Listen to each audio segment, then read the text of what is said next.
सबको अच्छे लगते हैं, मुझे भी अच्छे लगते हैं। तो वो गाती हैं तो बहुत मजा आता है ना, बहुत ही ज्यादा मजा आता है। तो कितना रिलैक्स मिलता है उनके सिंगिंग पर। और आज मैंने आपके लिए बहुत प्यारा वीडियो बनाया है, जिसे सुनकर आपको मजा आ जाएगा और रिलैक्स मिलेगा। पिछली वीडियो में हमने एनिमल्स और इंसेक्ट्स के साउंड्स सुने थे।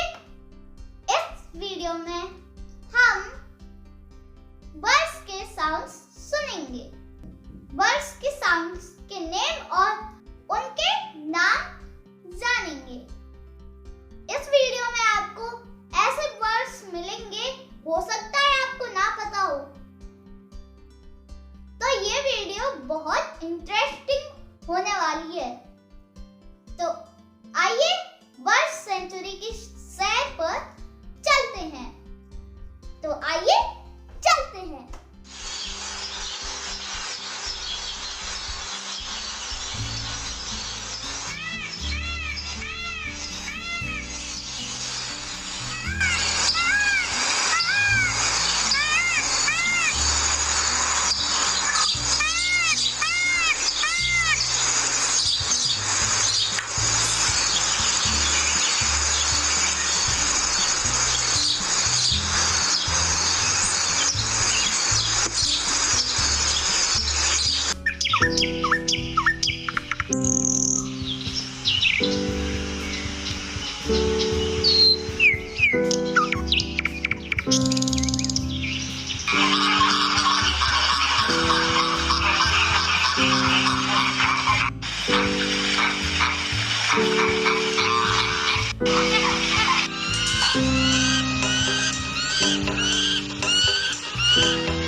तो आया ना मजा। तो फ्रेंड्स, इस वीडियो को लाइक करना। इस वीडियो को बनाने में बहुत ही ज्यादा मेहनत लगी है और इस वीडियो को आप अपने दोस्तों को शेयर करना। और यदि आप मेरे चैनल में नए हैं तो please subscribe and bell icon को बजा देना, ऑल पे सेट कर देना, जिससे मेरी वीडियो आपके पास सबसे पहले पहुंचेगी।